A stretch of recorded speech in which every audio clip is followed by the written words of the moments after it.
Well, ladies and gentlemen, it looks like the data mine for MFF was correct because we have a sneak peek here for next week's mid-month update, and it is signaling a clone of Wolverine has appeared once again in Marvel Future Fight, and X marks the spots if you know who we're referring to. So this is pretty interesting here.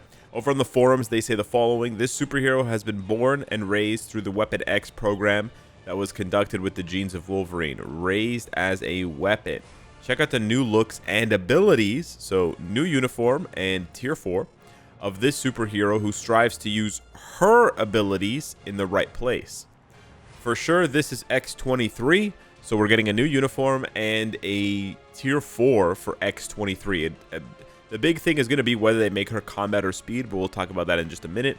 We want to check out the sneak peek here first because it's actually pretty nice. It's not just, you know, a rotating image. So we got the background noise, we got this forest here, and then boom, and she screams.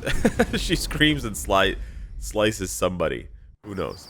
Now, here's the thing: X23, sure, but what you actually want to focus on is these two signs right here before they get blurred out. So right before they get blurred out, it says no fires, high risk of wildfire.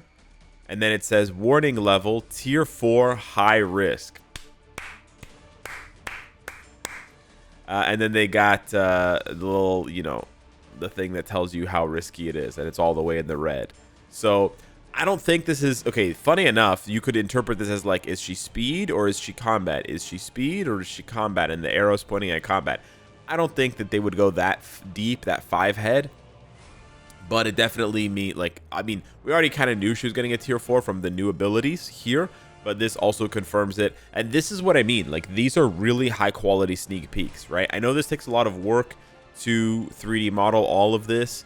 But this right here, which probably didn't take, maybe didn't take as much work. This is really where the magic is, where the players feel like they had to put in a little bit of their, the community feels like they had to put a little bit of their effort in to sort of solve a little riddle, a little puzzle. It's very, you know, I don't want to say it's easy, but it's very straightforward, I would say. It's not, you know, we're not like counting the number of rocks in the background and then multiplying it by the number of trees or whatever, right? There's no crazy sort of leaps of logic. It's just like read the text on the sign. But it's also easy to miss, right? Because they only come into frame at 5 seconds.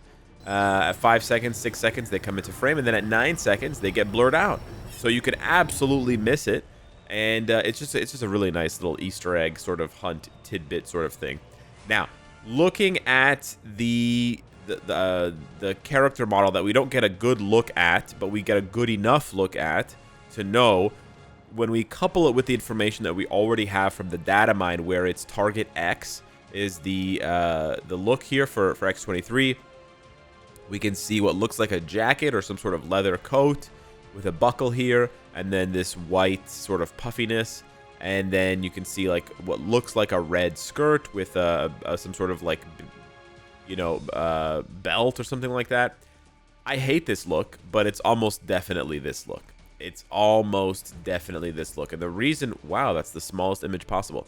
The reason why it's almost definitely this look is if you zoom in, obviously she's wearing a skirt, but you can see those whatever, it's like emo spikes on the belt there, and you know, it's clearly that, right? So it's some sort of, it's not an exact one-for-one replica, but it's close enough, right? It's close enough. She's not wearing the gloves like she is here, but if you go a little further into the comic book itself, you can see here there is a panel, a comic panel, where she's talking to somebody. She's still wearing that outfit, which looks terrifying. But you can see there, we've got the leather jacket, we've got the poofiness at the end, and we've got no gloves. So this is almost 100% guaranteed what we're looking at here. Again, I personally hate this look. I think it's way too, like, you know, provocative for the character. And I always think of X23 as Wolverine's daughter. So I'm like, yeah, you want your daughter dressing like that? Me, not so much, okay? Me, not so much. So yeah, I think it's kind of weird. This is another example of what I think it's going to be. I think it's kind of weird, but it is what it is. Whatever. It's X23. As long as the uniform is strong, as long as she's a good tier 4, that's what really matters. But yeah, I think they could have gone with something a little bit better. Or aged her up. I don't know. Whatever. We'll have to wait and see.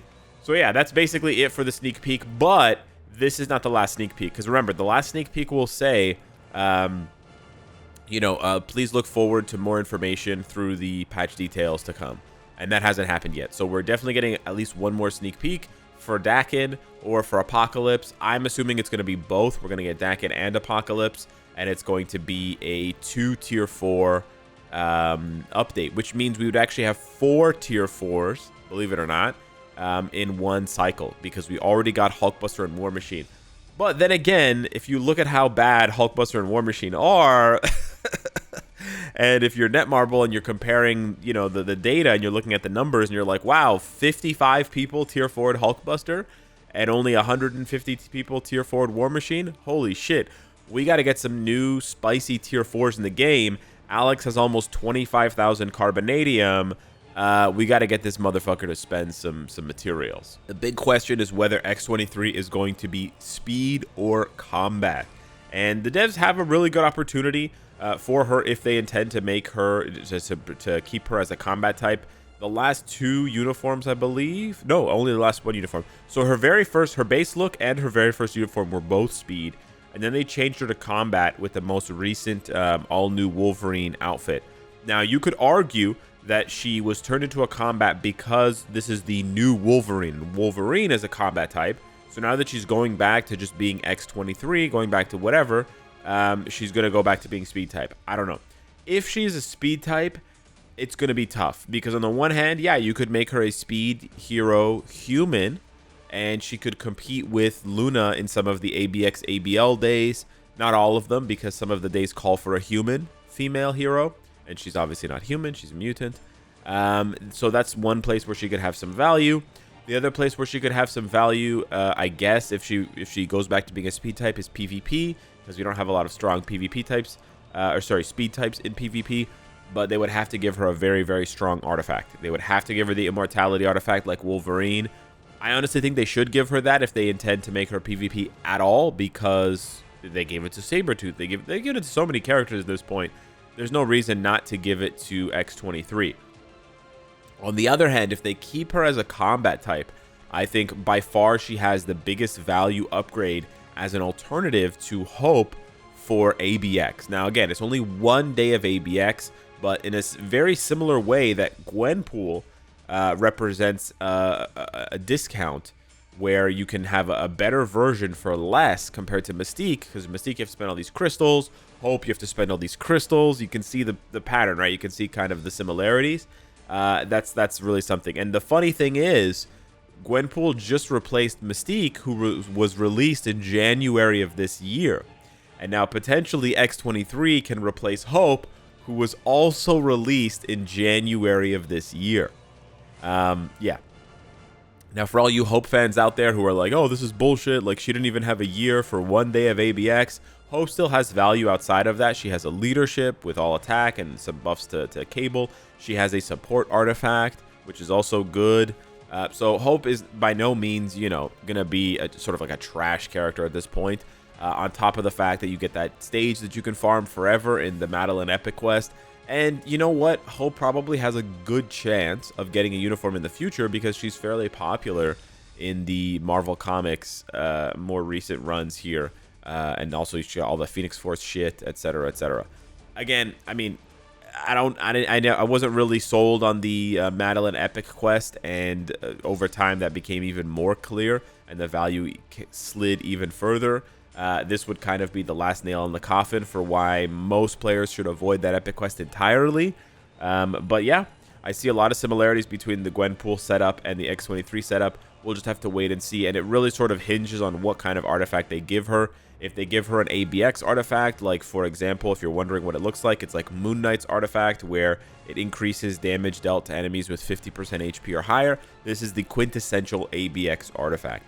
If they go ahead and do that, then yeah, there's a good chance that X23 is going to blow Hope out of the water.